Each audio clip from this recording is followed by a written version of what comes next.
get hot.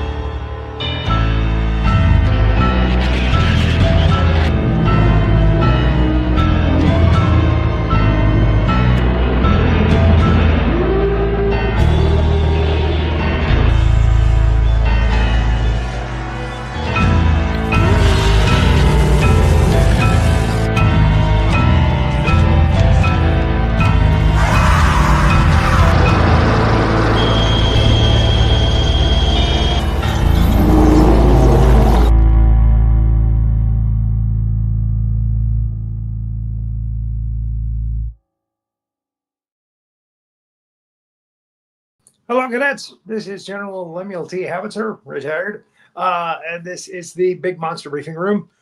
We are going to do, the film that's the first clip that we run on this whole season, Nightmare on Elm Street 3, Dream Warriors. My cap is on cricket, I think. Wes Craven. And to help me out with that, let me bring up Sergeant Havoc. Afternoons, morning, or whatever time it is. Again, we're on the internet, so it's timeless. So whatever time they plug into it, whether it be live now, which is 7 o'clock in the evening, and then some, or if they come in later and they, hey, it's timeless. Again, they could come in 20 years from now and I'm dead. Just trying to leave information behind to save people's lives. There you go. So this is an interesting training film because we're dealing with something that comes into your dreams and kills you via your dreams, and that's Freddy Krueger. And I'll be honest with you, we've done 2 of these already, the first one and the second one. And really, of the whole series, the first one and the third one, this one, that's it for me. Again, the rest of them are just, Wes Craven was at the helm of these 2. So he knew what Freddy Krueger was and what he wanted. And Robert Shea, the producer, just kind of took over for the other 20-something films. And they were just, goofy bullshit. Same old, it was like rehashing stuff and doing gags. And it just wasn't terrifying like the number 1 and number 3. Yeah, I consider this one the true sequel to the first movie. The second one, yeah, but this one is the sequel because we get Heather Langenkamp back, yes, who was in the first Nancy one. back. We get Nancy back. Yep. So we get her house back. It's all through this thing. Yeah, for some reason, Freddy Krueger wants that house to be the dream place now. They never really explained that. But it is a connection between Patricia Arquette is in this, by the way, who later became super famous, doing other movies and stuff. Right. This was like her big break. And again, when you look at the first one, hey, Johnny Depp was in the first one. He gets pulled into his bed with a TV set and all. Yep. It's amazing, who's come off of these movies. And Lawrence Fishburne. We got Lawrence Fishburne. And Lawrence Fishburne's in this. Yes. Yep. Again, he was in Apocalypse Now. Mm-hmm. And that in itself should have propelled him to superstardom. But he ended up doing this, lower budget training film. And he's great in it. And of course, he becomes, was it Morbius? Morpheus. Yeah. Morpheus. Take the red pill, take the blue pill. Right. The Matrix movies. Yep. From the Matrix. Film. Yeah. And that's what actually propelled him to A status. So, and he's in the Hannibal Lecter TV show, and he's in a lot of good stuff. Yep. So it's got a really good cast. John Saxon is back as Nancy's father in this. Craig Wasson, fresh off of a movie called Body Double, which is actually a very good movie. Plays a doctor in this. Priscilla Pointer. And it's not who you think it is, folks. She's not one of the Pointer Sisters. It's not. Yeah, it's not the singing one. Yep. She plays a real Nurse Ratchet in this. Mhm. She's just a mean doctor. Yeah, she's not very sympathetic to the kids. Listen to those kids, damn it. Yep. So again, good cast. Brooke Bundy is also in this as Patricia Arquette's mother. And you may or may not know that name. If you're a science fiction fan, you probably know that name because she later went on to Star Trek and played the Borg Queen in the movie. So she's kind of a fan favorite at conventions and stuff. So, okay, so I digressed enough. We always go long on this show because I do that too much. Let's go ahead and get to our timeline. This is an hour and a half movie, so I'm hoping it'll go by fast. And it does go by fast when you watch it. It's a quick watch. So yeah, Nightmare on Elm Street, Dream Warriors, right out of the gate. It's a New Line. Of course, New Line Cinema has done all the Freddy films. Yep. And again, I was kidding about there being 20-something films, but there's seven. There's six. There's six or Seven seven. in the original. No, 8, including Freddy vs. Jason. 7 in the original series. Then they did 8, which was Freddy vs. Jason. Yeah. And then they did a remake. Right. Mm-hmm. So there's 9 Freddy Krueger films altogether, right? Yes, sir. That's my count. Yeah. Mm-hmm. That's my count. But I'm old. So well, okay. I don't know if we even count the remake, so the reboot. But okay. There are 8 films that have Robert Englund. There you go. I mean, I like Jackie Earle Haley as an actor. Yeah. I mean, he's pretty good, but yeah, he was no Freddy. He was no Robert Englund. I'll be honest with you, the reviews were so bad. I haven't even seen that training film. I gotta be honest. You didn't miss much. So it's the a fans rehash. were so brutal, so mean and brutal on it. You know, I just again, like you say, I like the actor. I like him in other stuff that he's done. But as a matter of fact, we're due maybe next season to do one of his films, Damnation Alley, when he was a kid, before he did The Watchmen and that kind of stuff. Okay, so we're digressing again. We have the opening credits. It shows somebody doing the typical "I'm staying awake all night. I'm not going to go to sleep." She's making a paper mache house, and it's Patricia Arquette. And we have a lot of product placement.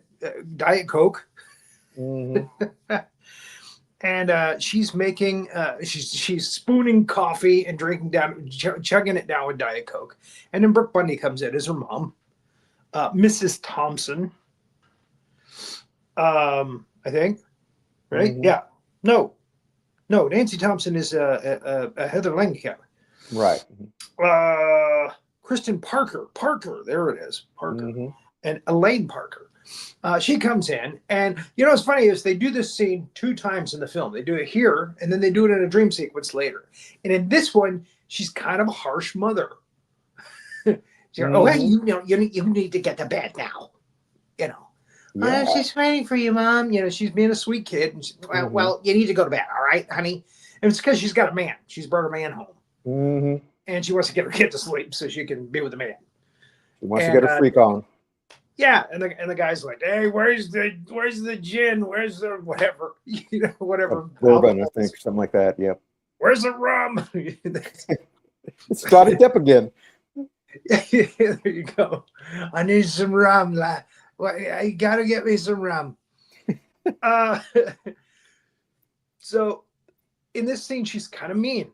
But in the dream sequence, she's a lot nicer. It's like it's what the kid really wants, The mother hugs her, oh, honey, you need to go to bed. Okay, I love you. And that's what's I noticed it. If nobody else did, Wes Craven, I noticed it.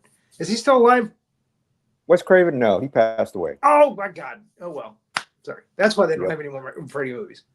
No. So anyway, she supposedly goes back to bed, or she goes to bed. And she is taken into the dream world, and they don't show it yet. But the house that she's working on is a paper mache mock-up of Nancy's house from the first film. And this is Freddy Krueger's nightmare house now for everybody. He pulls him into this house and he kills Mm-hmm. So she ends up on the front lawn there. They got kids on the rope, the jump rope. 1, 2, ready, coming for you. 3, 4, better lock your door. 5, 6, 7, crucifix. 7, 8, better stay up late. 9, 10, never sleep again. That whole thing. Yep. So I went through the whole thing. I did. I took the time to do the Well, whole thing. I feel safer now. Paul. So yeah, we're safe now, folks. Yeah. So Wes Craven, for anybody who wants to know, he passed in 2015. Oh gosh, he's been gone a while. Yes. Sir. 10 years. Yep. 11 years. Yeah. Man. And just makes good training films. Yeah. Also, the Borg Queen from Star Trek, that was Alice Krige. Oh, geez, I'm sorry. Brooke Bundy did it at some time, right? I think she might have done it on Voyager. I think they brought her back for that. Oh, okay. Or like the season finale. I know I read somewhere that she had done the Borg Queen. I thought it was the movie. Or no. But yeah, she's done other big sci-fi movies too, or horror movies. Okay. Well, I stand corrected. Okay, so there's a little girl, creepy little girl, on a tricycle on the front porch. Freddy's coming. We better get inside. Mm-hmm. And Patricia Arquette's character, Kristen Parker, pulls her in. Now later, we find out that Kristen's got some kind of psychic abilities. Mm-hmm. She can pull people into her dreams. She used to do it when she was a little kid, and she used to pull her father in her dreams. And then her father died, and so she couldn't do it anymore. But they mirrored that in the Jason series too. Around the same time, there was a character who was telekinetic and could use the force and throw things across the room and that kind of thing. Mm-hmm. That was in part 8. Jason lives again and again. Whatever. Right. Yeah. Right before I think he went to Manhattan, and then to Hawaii. I wanted to see that one. Actually, what I wanted to see was Godzilla versus Jason. That would be awesome. I wanted to see that. Jason is in a cabin, stalking somebody. He looks at the TV. The TV goes, "Godzilla, the king of the monsters." And you can see in his face. He's like, "Wait a minute, I'm the king of the monsters. What the hell?" And then they have a scene where he's on an airplane, in first class. He's getting a drink. And he's still in a hockey mask and everything, And then he goes to where Godzilla is. He goes to Hong Kong or Japan or whatever. And Godzilla, he's like a gnat. Godzilla can't kill the damn guy. And he keeps picking at his ankles and stuff. Climbing up his body and trying to, machete his head. Yep. Somebody I'd love to see that. Yep. Somebody please take my money. Make this movie, because that sounds there you awesome. go, guys. You can do what's called AI now. Guys, make it happen. There you go. Just send me the residual checks. All right. Jason versus Godzilla. Jason, I want to see it. I love it. I want the thing about this little girl with the tricycle. Of course, little girl. Kids in horror movies are always creepy, but I kind of wonder if the people who made the Saw movies maybe took some inspiration from this, because you got the little puppet very guy possible. On the tricycle. Yeah, because there's a scene coming up where she's running with this girl to get her away from Freddy, and the whole thing with the mud and the floor, the black tar kind of stuff. She's trying to get away, and then the little kid says, "Put me down, you're hurting me." She looks down at the kid, and it's a charred cadaver. That was really creepy. That was nah.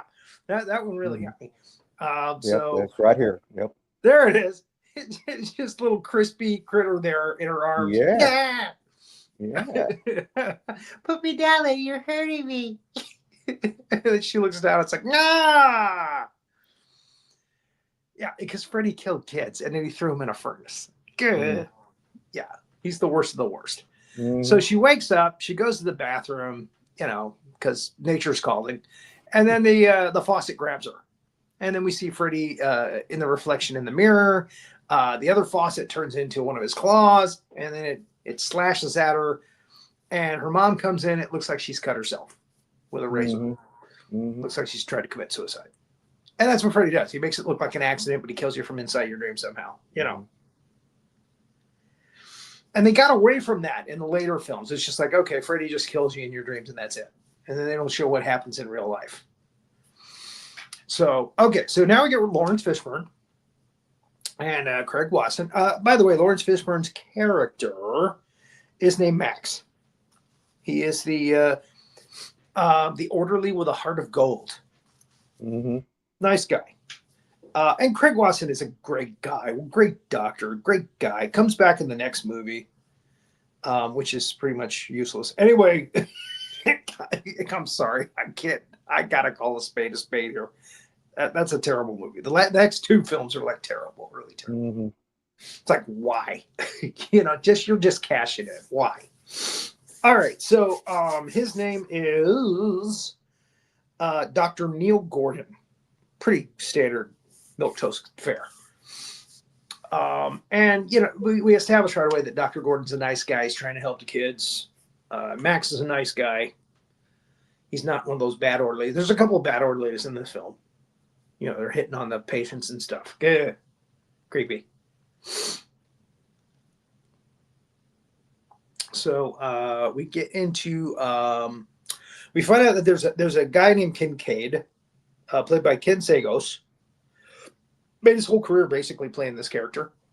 No, I'm kidding. That's not fair to the actor. I feel he was probably typecast after he did this movie and the next one. He dies in the next one. Freddy kills most of the kids from this movie in the next one. It's like, oh man, come on. Why would you do that? And Kincaid is in solitary because he's a roughhouse. They try to put him to sleep and he's like, no, you ain't putting me to sleep now. Then we meet a couple of the other patients.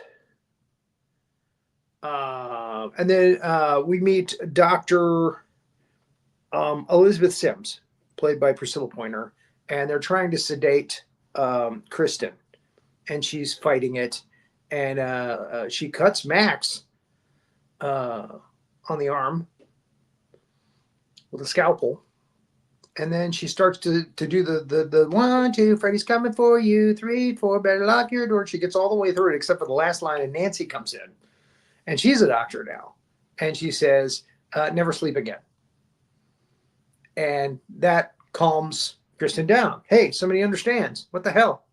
She gives her a nice big hug, and then they sedate her. It's like, there goes your trust. Mm-hmm. So Craig Wasson's character, Dr. Gordon, is like, well, that was impressive how you got her calmed down like that. And she's, well, I've got some experience with these things. And she is reaching for her bag when she leaves, and she drops out a hypnocil, which is an experimental drug used to not sleep. It's a dream suppressor. Yeah, and she's is it a dream suppressor so you can sleep without dreams? Right. Mm-hmm. So she's been using it, and she wants to get these kids on it, basically. But he doesn't know that yet. He hasn't checked into it. Anyway, after she leaves, he looks over and he sees a nun in white. I'm sorry, my cat allergy. No, this is running like a sieve now.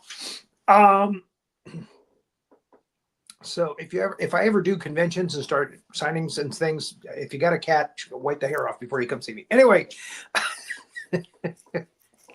Okay. I don't know if I'm ever going to get to that.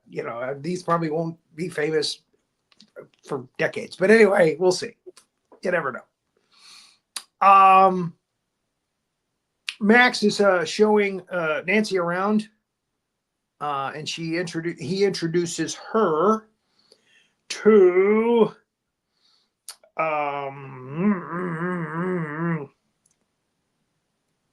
okay, it's not Joey, it's not Kincaid. I guess it's Will?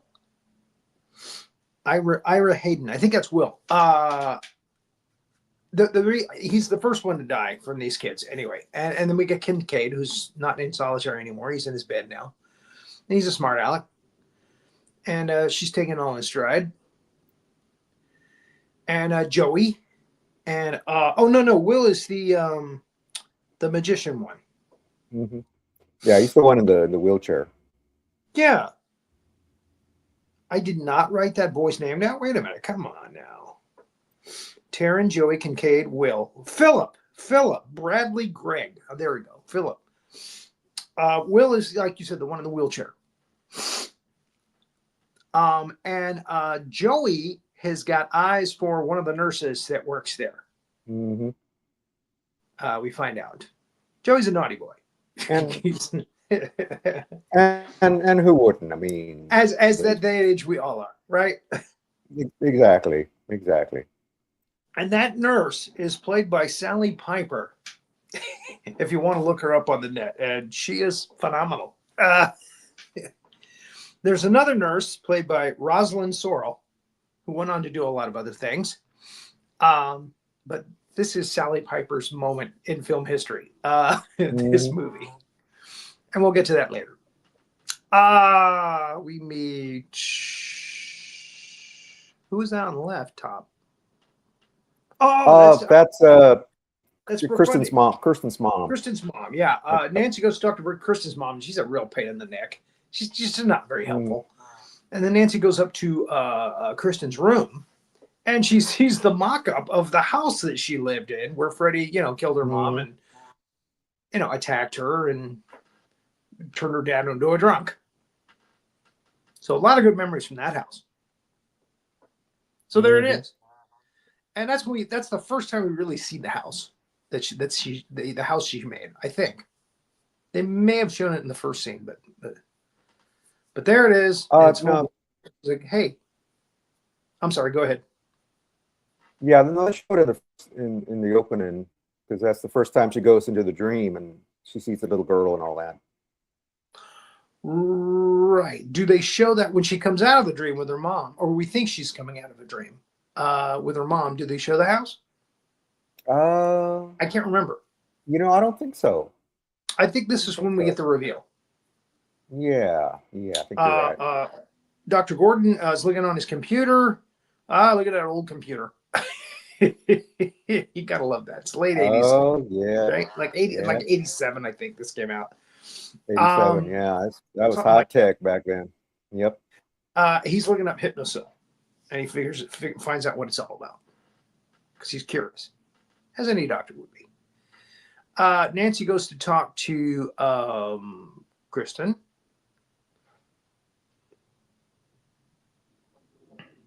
Now she's drawing a picture of the same house. Mm-hmm. Yeah, no, she's by herself. This is before. This is another attack from Freddy. Okay, all right. Because we get. Oh, that's right. Because the tricycle comes in and melts in front of her. Yeah. Mm-hmm. I gotta say, Freddy's coming for you. Exactly for 1987, special effects were really good in this one. Yeah, they are actually. I mean, they're noticeable. You're aware of them, but yeah, actually, like you said, for the time, pretty darn good. Mm-hmm. I'll be honest with you, though, the first one, as far as the effects go, the first one was really good. Oh yeah. Just really cool stuff. So anyway, she finds herself at the house again. She goes through the door and boom, there she is. Not this place again. Mm-hmm. Mm-hmm. And she's inside. I just noticed, I guess because it's a still frame, but the front of the house looks like a face. Don't it? Yeah. Looks like it has a kind of a Darth Vader kind of look to it. Yeah. Yeah. Almost like a skull to me. But maybe I'm just reading too much into it. But anyway, yeah. No, Wes Craven did everything for a reason. Yeah. It's all part of the show. So she goes inside, and there's a pig on the table, luau style, and it comes to life and at her and scares her. I mean, that's the typical stuff in these kind of things. And then she goes into another room, and the floor starts to rumble, and the carpet starts to move, and then a giant Freddy head pops out of the wall and tries to eat her.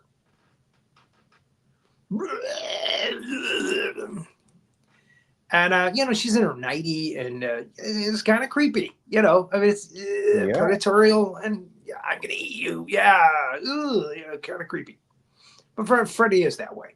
And then Nancy gets pulled into the dream by Kristen.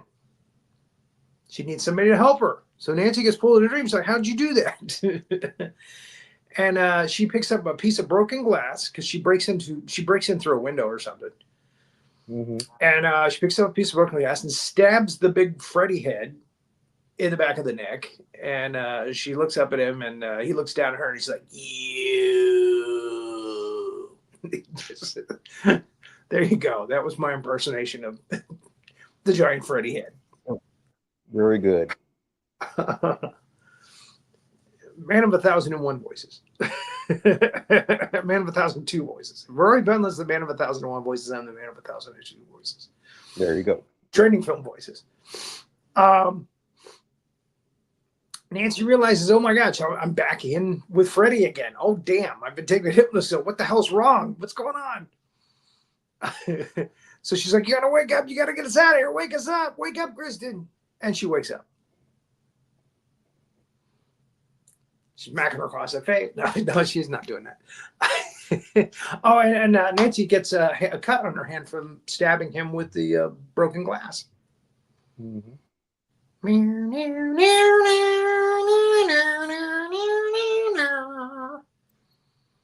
I think the music in this was done by what's his name, Badalamenti, and I don't think he was the guy that did the original Freddy Krueger music in the first one. I don't know. I don't think so. Yeah, but Angelo Badalamenti, yeah. But yeah, he usually does the Jason films. He does a lot of the Friday the 13th films, the music in those. Yeah. So evidently, and he did they crossed over, and he did the theme to Twin Peaks. Oh, okay.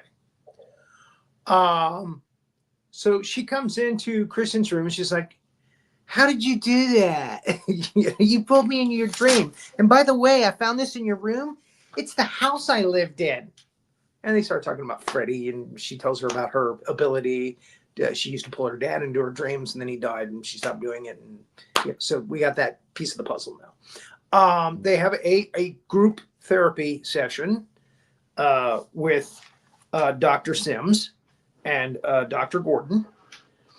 And we've been introduced to most of these characters already, but we just get a little bit more background on them in this scene. And we get Taryn. Taryn is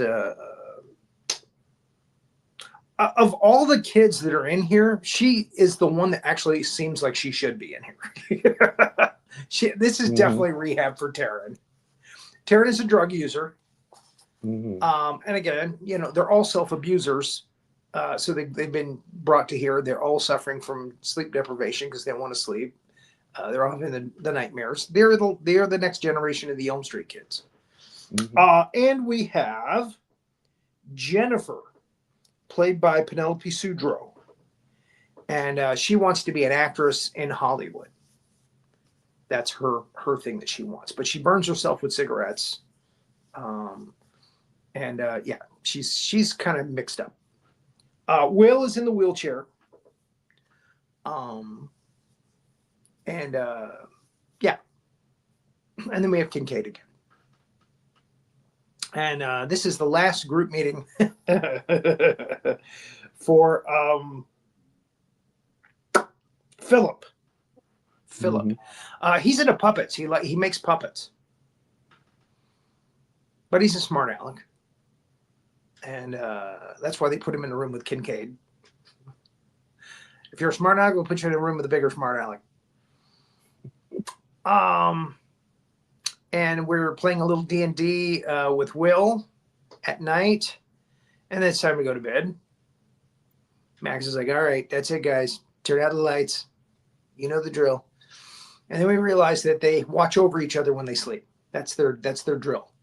So Joey watches over Will. And I guess Kincaid is supposed to watch over Philip. And then again, they take shifts. So that if they start to freak out or anything. They wake him up. So now it's Joey's turn to watch over Will. And Max puts Will in his bed, which is nice. And they're having a dinner with Nancy and Dr. Let's just call him Neil for this. Neil Gordon. And he learns a little bit more about her and,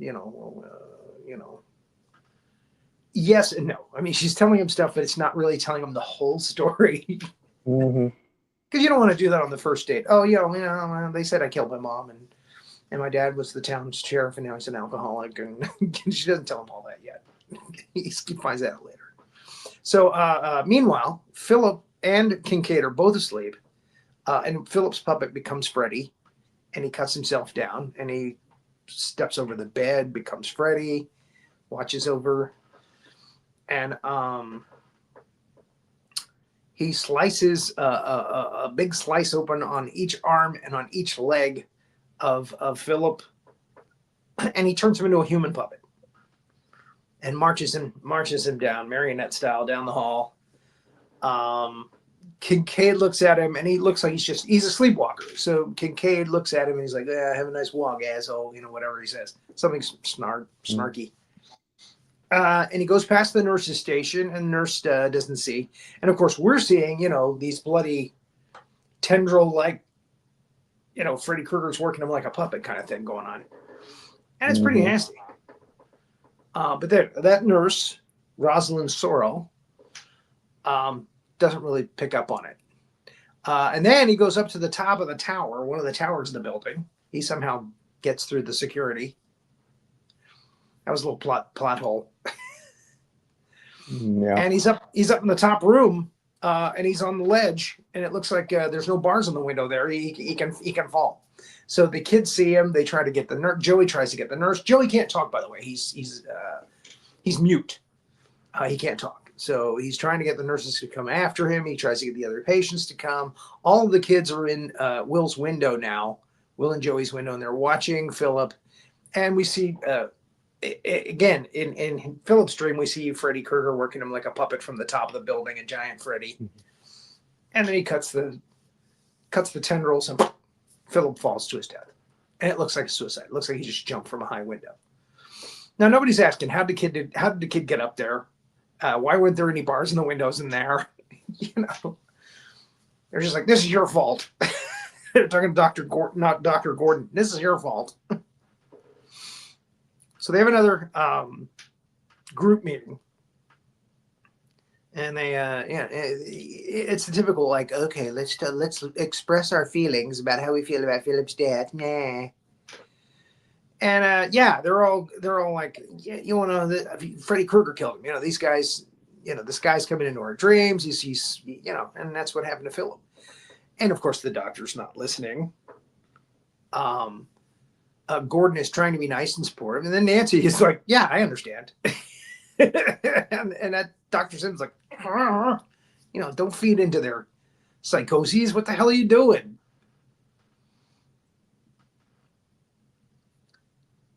So Kincaid freaks out. He's like, "You're not going to sedate me. I'm not going to sleep again." Blah blah blah blah. And then Sims is like, "Nancy, you can't be telling him. So you can't be supporting this kind of thing. We got to get these kids. They're suffering from sleep deprivation. We got to get them some sleep." And that's when Gordon comes to Nancy's defense and says, "Look, I'm going to recommend Hypnosil for these kids to help them. They'll get sleep, but they won't have dreams."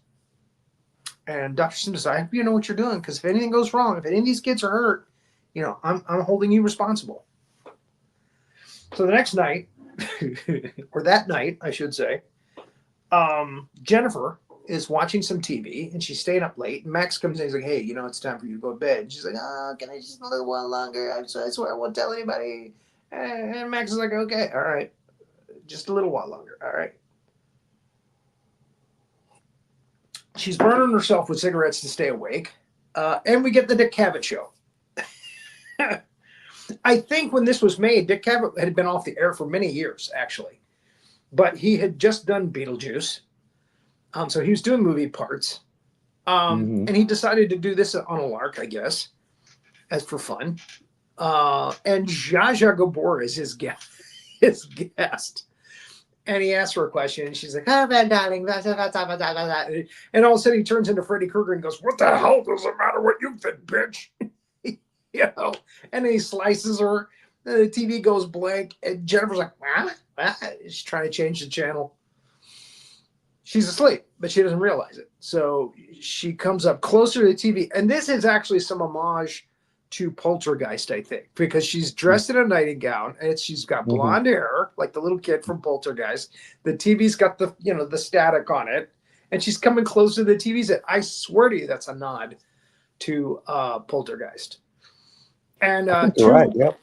Freddy Krueger claw arms come out of the side of the set, pick up Jennifer off the ground, and then Freddy's head pops out of the top of the TV set like Uncle Martin from My Favorite Martian. I got that too. And he's like, "Welcome to the prime time, bitch." Freddy likes to cuss. He cusses like a sailor. Yeah. And he throws her head into the television set, blowing it up. Now, Max comes back in, realizes, "Oh, this ain't gonna look good on my resume." But look at that shot of her off the ground. How the hell did she get up there? If she committed suicide, what the hell? How did she do that? How did she get up there and do that? That's a big plot hole for me.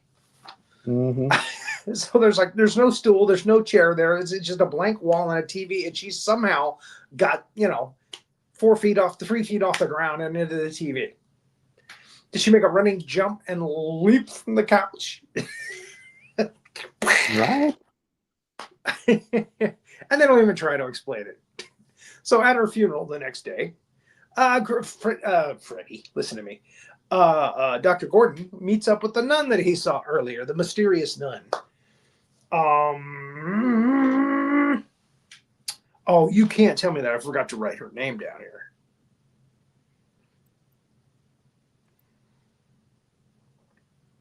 Sister Mary something. Mary Helena, I think. I think so. But she actually turns out to be Freddy Krueger's mom, Amanda Krueger. But yeah, it's like Sister Mary Helena.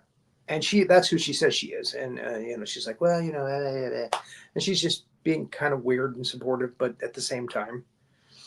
And Nancy comes up. And she's like, are you okay? And he goes, yeah, I was just talking to the sister here, and she's gone. I think that's the next slide. Yeah. So Nancy rocks the funeral look. She knows what she's doing on a funeral. Yeah. She looks great. I was looking up the nun. Oh yeah. It's played by Nan Martin. Yeah, Nan Martin. Is it Sister Mary Helena? Yes. Or does it say Amanda Krueger? It says Amanda Krueger. Okay. So I'm pretty sure it's Sister Mary Helena. Yeah, so anyway, you see I'm just talking to Sister here, and she's gone. She's disappeared. Weird. The weird nun. What are we looking at here? Oh, they're just talking. They're just talking. Yeah. They had dinner. No, they're in a park. I think they were at her place, or maybe her office, because she's showing him her. She's got this little that's right. Yeah, that's right. Because she shows her the doll that, right, keeps her dreams nice, that kind of thing. She got it in like Tibet or something. Yeah, that scene comes later. He actually makes her dinner. So that's what. Yep. Relationship progresses through the film. He's got a thing for Nancy. And it starts to show. I think that's when she finally tells him basically everything, about Freddy, or I don't know if she actually says Freddy, but there's this monster and it killed all my friends and almost killed me and all that stuff. Right. Okay. So now he's on board still. And he's agreed to help the kids do a little mass hypnosis. And Nancy gets them to trust her, and they agree to do it because they're all going to go in together. And thanks to Kristen, they're all going to band together and face their fears. So we have a false like, oh well, nothing happened. We didn't fall asleep, I guess, but they actually are asleep. And Joey goes out to get some water in the hall, and he sees that nurse he likes, and she's like, wink, wink, nudge, nudge, come on, come over this way.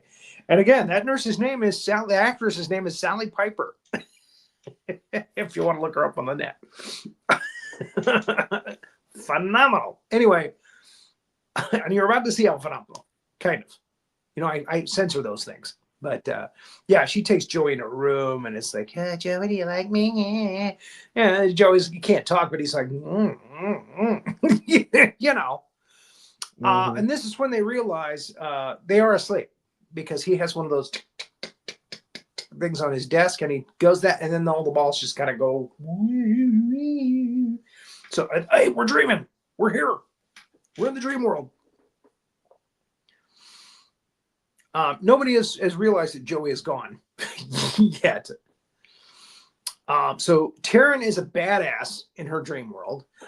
We find out that Kristen can do like amazing acrobatic feats. You know, she can like flip off of walls and stuff. Kincaid is super strong. Will can walk, and he can throw spells because he's a wizard in like a Dungeons and Dragons thing. Mm-hmm. So they all have like superpowers in the dream world. They're the dream warriors. Mm-hmm. And then we go back to Joey, who's having a great time. Googa. Do you like my body, Joey? Is this your question? But as usual in these dream sequences from Freddy, you got to be careful of the tongues. You got to be careful of your tongue and their tongue. Exactly. Yeah. So yeah, she gets Joey's tongue, and then she spits her tongue out, and it lashes him to the bedposts. She has like 4 pieces of long tongue, and she lashes his ankles and his wrists to the bedpost. The bottom of the floor falls out, and it's a gateway to hell. And he's now, you know, on the barbecue spit. And of course, he can't yell. He can't talk. I think most mute people can't actually yell. They can make noise. Mm-hmm. But Joey can't for some reason. So anyway, the door is red hot, little homage to Home Alone. The room starts to, you know, the walls start to go to flame. They start closing in. What are we going to do? And believe it or not, the person that saves him is Dr. Sims. Mm-hmm. Like, what the hell's going on in here? She comes in and wakes them all up. I think that's hysterical. She's the person we hate the most in this film. And Joey is in a coma. So he's like, go ahead, call the 911. Call emergency. He goes into the ER. Well, actually, what do they call that? Intensive care, ICU. He goes in ICU. His parents are not happy. So Dr. Sims is not happy. He's like, I'm sorry, you did this to yourself, Neil. You're fired. And so is Nancy. So is your little trollop. To talk you in all this. So yeah, the administrator is not happy either. Nope. Because now they have a kid in a coma.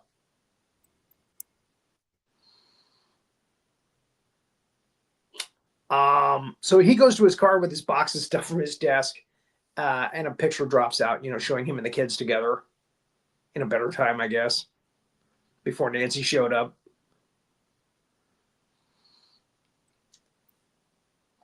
And that's when he sees a light up in the back wing there of the hospital that's been locked off all these years.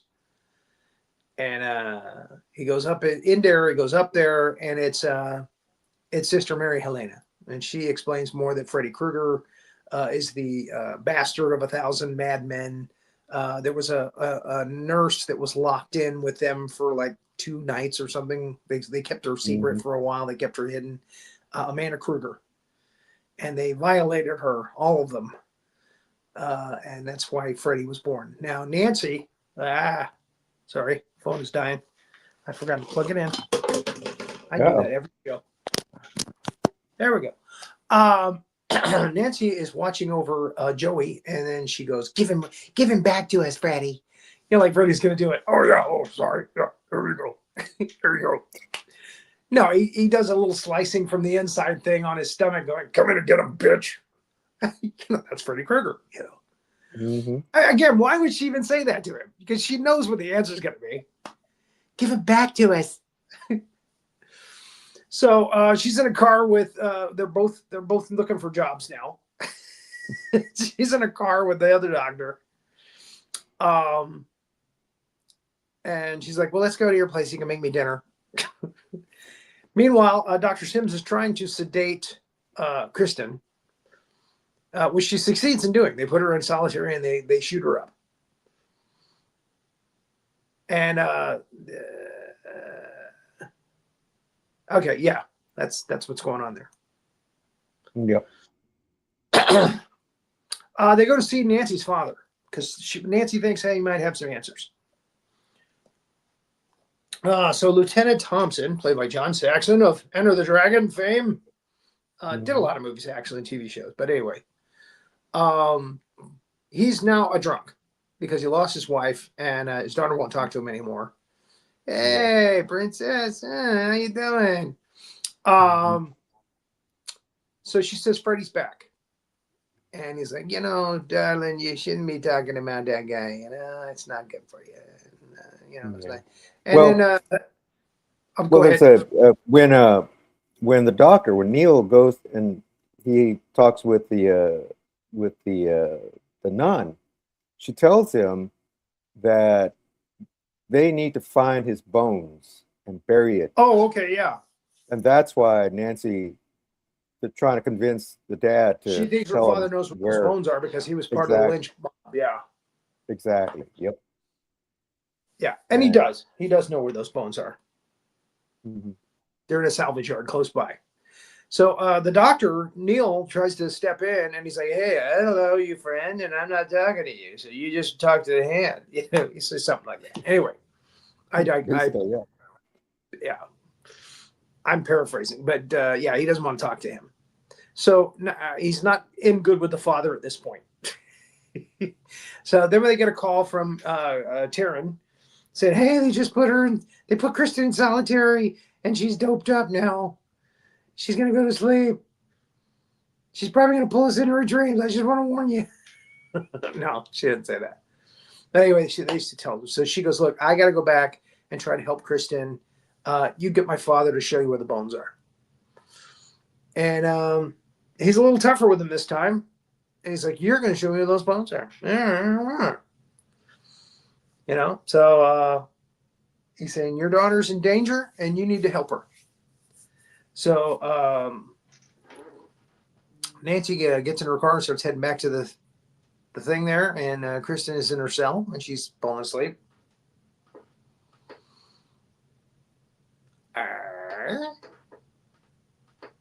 That's when they stopped at the church because he gets some holy water and he's going to get some holy water so that they can bury the bones properly. So he steals some holy water and actually gets caught by a priest, which is funny. And he also takes a crucifix. So again, he can bury them bones proper. Lawrence Fishburne, Max, tries to stop Nancy from going in. But again, he's the guy with the heart of gold, and she convinces him to just let her in one more time. And she goes into a room with the others, Taryn and Will and Kincaid. And they get to the salvage yard, and the lieutenant says, look, he said the center of the yard, that's where he put his bones. It's in a trunk of a car in the center of the yard. They do a little mass hypnosis again, or they try. And they connect with Kristen. And hey, what do you know? In their dream, they're in her cell. Oh, it's so good to see you guys. Okay, so you got to get us out of here. I can't. I'm all doped up. I know, it's not like Jennifer Tilly right now. So Freddy's claws start coming through the wall. And there's a lot of like feathers from the padded wall cells flying around, and they each go into their own different separate dreams because he separates them to try to kill them all. He realizes if he tries to take them all on, he might lose, but if he separates them, he can kill them all. So we get the rehash of the first scene in the movie with Brooke Brady coming in, and like I said, look at her. She looks so much more sympathetic and nice now than she has in the first half of the film. Oh, Mama, I was waiting for you. Oh, that's sweet, honey. You need to get some sleep, okay? I'm worried about you. And then we hear it again downstairs. Hey, where's the booze? Whatever. Where's the rum? I can't remember what it was. Gin, rum, something. Bourbon. Where's the bourbon? That's it. Bourbon, right? And it's Freddy this time. And he cuts her head off in front of her daughter. And he holds... This is my favorite scene in the movie because he holds her head up. He's like, "You're terrible, Kristen, because you always ruin it when I have a man home." She's sitting there yelling at her. And she's been so nice for the last minute of the film. And then all of a sudden she's like, So funny. Kristen dodges Freddy's attacks. She's, flipping off the walls and stuff. And she ends up back in the, Nancy house. That house actually is a big stop in Hollywood somewhere where people go to take pictures in front of it. Because it's iconic now. Then we go to Sharon's dream. She's in an alley. On the wall behind her is Freddy loves Taryn, that kind of thing. And then Freddy comes out and they start to fight, and she stabs him, and he goes, hey, why are we fighting? Come on, Taryn, we're all friends, you and I. And this is the scene that we show at the beginning of every show. He goes, let's get high. And she's having a hard time resisting that because she is an addict, and her little suction cup heroin on her arm openings are they want it. Gimme. They're sucking up. That's a very Wes Craven move there, to have her arms puckering like that. And he gets her with the hypodermics, and you can see the veins popping out of her neck and head and stuff, and she's screaming and shrieking, and he goes, what a rush. And that one line in this film pretty much fueled the antics in the next two films. Roaches check in, but they don't check out. Just goofy lines like that. Here, it's actually kind of creepy, and you like it, and it's part of the scare. But in those films, it's just like, oh, now he's become just like this. It's like when James Bond kills somebody and goes, oh, he didn't have a heart for heights, or and he does one of those numbers. Right, so now Freddy Krueger's become Roger Moore all of a sudden. It's got very jokey and sticky. Quips and sticky. The next one was what? The Dream Child? The next one was, I think it was Dream Child. And then the one after that is The Final Nightmare. Yeah. Is that it? I think so. No, that's not true. The Dream Master. That was the next one. The Dream Master, then the Dream Child. So the next three films, and then the Final Nightmare was the sixth one, and then the seventh one, Wes Craven came back and he did his New Nightmare, which was them taking a whole twist on it, where it's Heather Langenkamp's actually playing Heather Langenkamp, and John Saxon is actually playing John Saxon, and Johnny Depp said, I would have done that film if they had asked me. They never asked me. They didn't think I would do it, I guess. But he said he would have done it if they had called him. Go figure. Oh, yeah. But they were all playing the people in Hollywood in that film. And I like that. It was interesting. So actually, I should say 1, 3, and 7 are the best ones.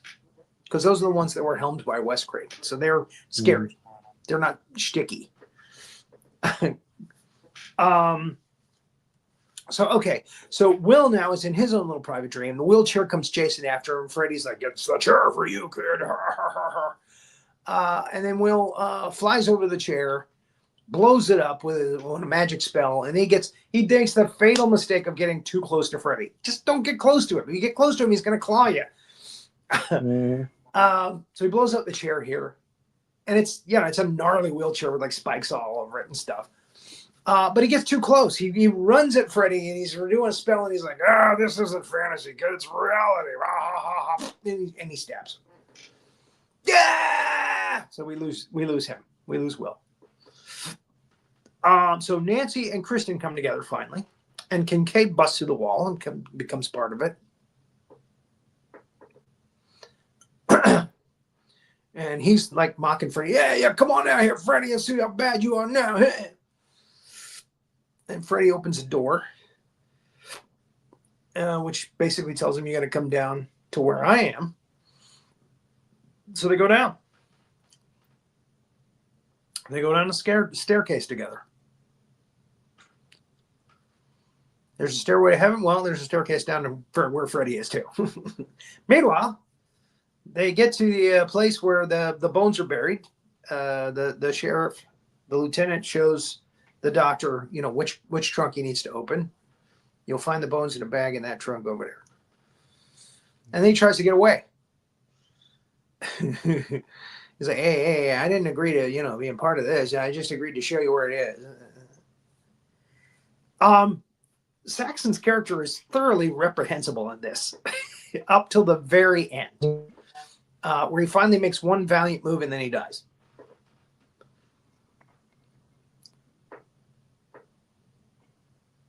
So let's move on to the next slide. Oh yeah, he's got the keys. The doctor kept his keys because the sheriff wants to get the hell out of there. Yeah. No, you're here with me. You're here for the long haul. Okay. I think we go back in the dream now. Yeah. I'm not seeing it. I'm seeing the key scene. No. Having a little trouble with the here. Is it doing that thing? Yep. That thing it It's doing does? It's doing the thing it does. Yep. Darn, I thought we were going to get what do you see? close to do an hour here, too. I know. Well, what are you seeing right now? There we go. The key? So, yeah, Okay. they go down, and Joey is over his pit over, hell. And they call out to him, and they say, "Let him go!" And Freddy comes out, and he's like, "Your wish is my command." Then he starts to release the tongues. And there we are back at the key scene. All right. Let me And see he if I starts to can release fix the it. tongues. And Nancy goes to grab him. And Kristen kind of does a little razzle-dazzle around Freddy Krueger to keep him busy while Nancy's trying to save Joey. And Kincaid steps in and picks up Nancy, and she picks them both up because he's very strong.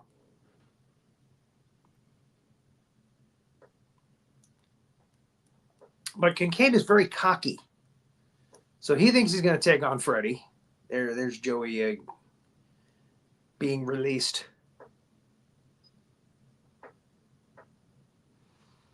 And Freddy picks Kincaid right up off the ground. He is more powerful than Kincaid, and he's letting him know it.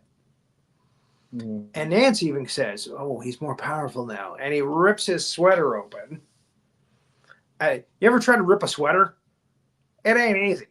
Even if you're really strong, it ain't easy. It's like trying to rip a phone book in half.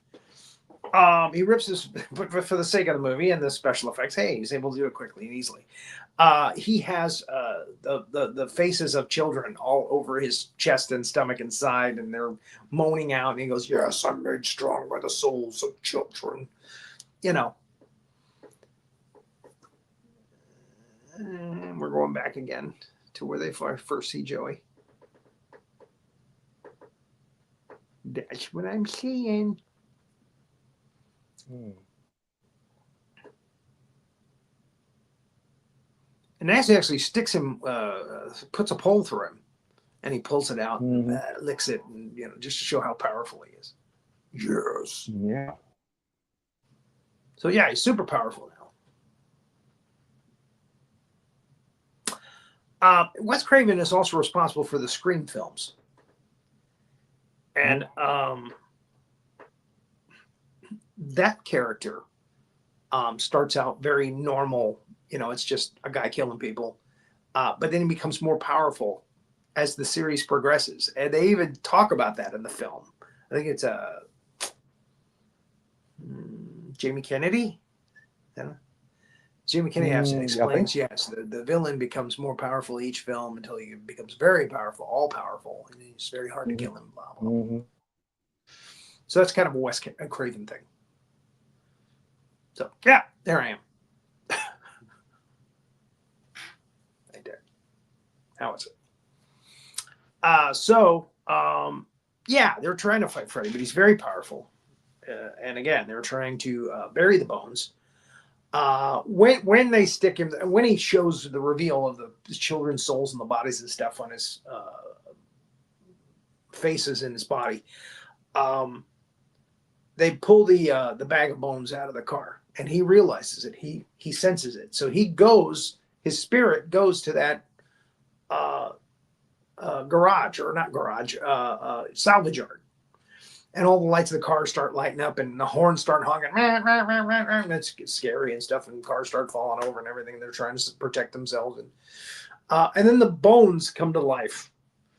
Kind of homage to Ray Harryhausen with the skeleton from Seven Voyages Sinbad, and the skeleton warriors from Jason and the Argonauts. We get a little bit of that. And again, it's animated. I think this was before CGI, so it's animated. Or CGI was very early in that time. So I think it was animated. It looks animated. Yeah, I think they did the stop motion thing. Yeah, like it looks that way. I think it doesn't look like CGI. It's an homage to Harryhausen. To Harryhausen, yeah. Yeah, they did the same thing with the puppets. Yeah, that's right. That looks animated. Yeah. So, the skeleton conks Dr. Gordon he actually knocks him into the grave they dug. And then he throws the sheriff onto, a spiky thing that's sticking out from one of the salvage cars. And because John Saxon gets brave at the end there. He redeems himself, I guess. But he ends up dying because Freddy's skeleton impales him. And then he shovels some dirt on Dr. Gordon. And the best part of that scene is at the very end, he does like a Tusken Raider with the shovel, and then the bones just collapse after he shovels the dirt on Dr. Gordon. He's like, I'm victorious. Yes. Now I got to go back to the dream world. That's my Tusken Raider. Very good. Thank you. So now we're back in the dream world. When we get our timeline back. Well, it's coming. It's a pity that this kind of thing happens, and who knows? Someday somebody may go back and edit these, so these things are out. But I don't know. We'll see. Okay. All right, it's a little too far. Go back a little bit more. Burp, burp, burp, burp. Go back to the skeleton. Let's give him a look at the skeleton, because that's pretty cool. That's one of the best effects of the movie.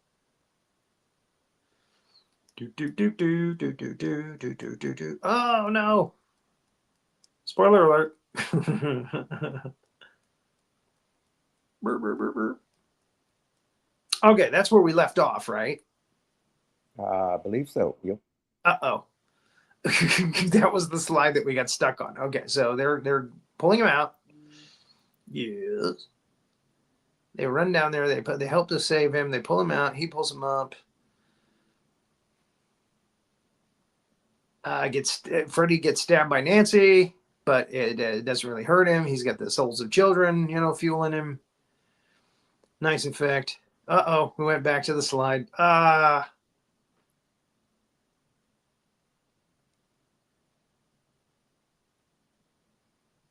Forward. Okay.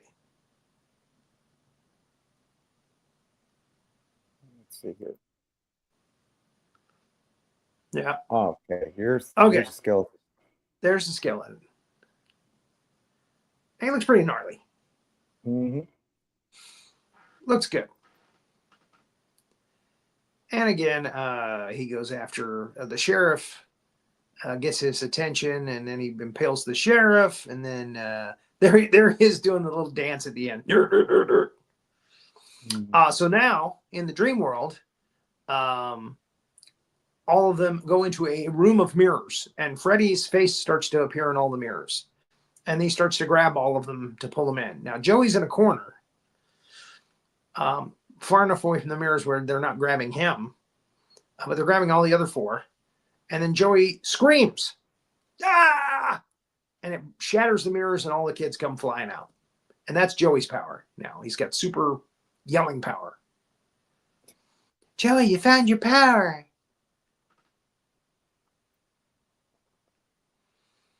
And then Nancy looks over in the corner, and her father's spirit comes, or so we think.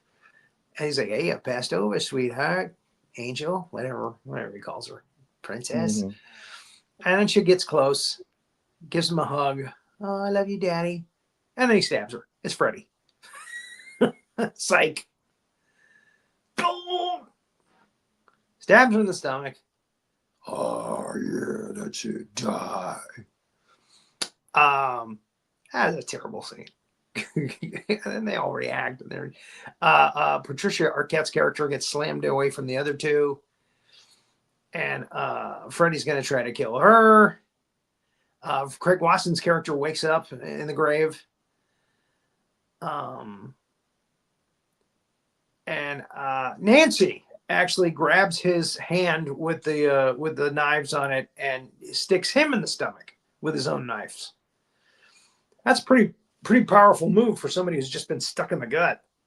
Mm-hmm. Again, Dr. Gordon wakes up, pushes the bones into the grave, and then uses the holy water, ashes to ashes, dust to dust. And when he's doing that, the light starts to appear through Freddy's body. He starts to disintegrate because his body has been buried. Blessed be the Holy Ghost, the Father, the Son, the Holy Ghost. And that's it. He's gone. He spins around, light coming out of him disappears. Then we get a nice little sad scene where Nancy dies in Kristen's arms. I guess that's supposed to be the mantle being passed to Kristen.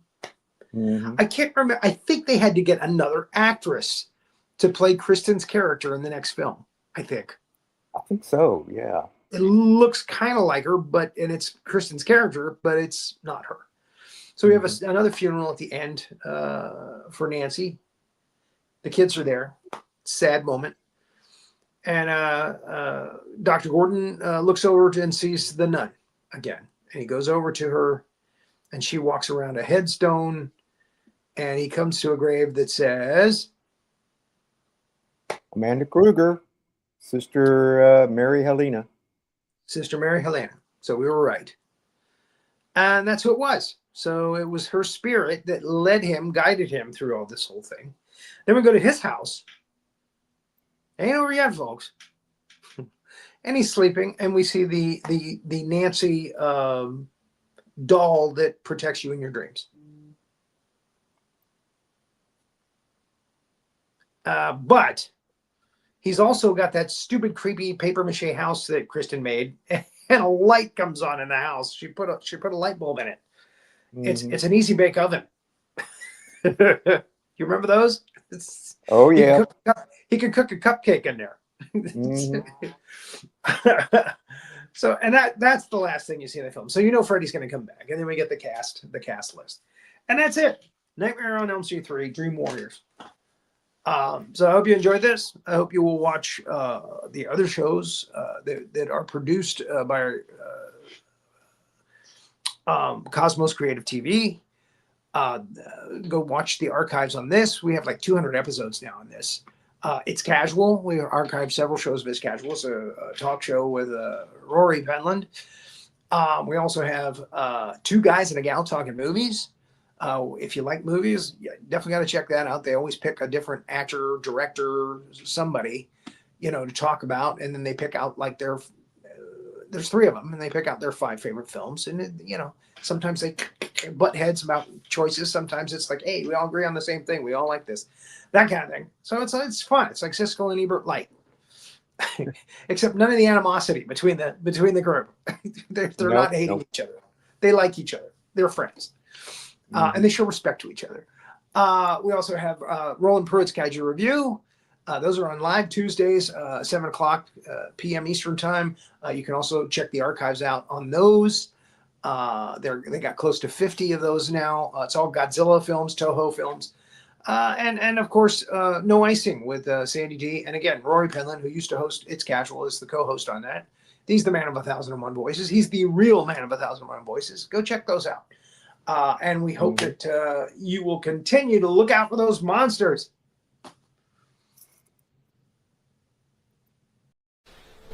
Be sure to like and subscribe to our channel, or else you may receive more than just nightmares.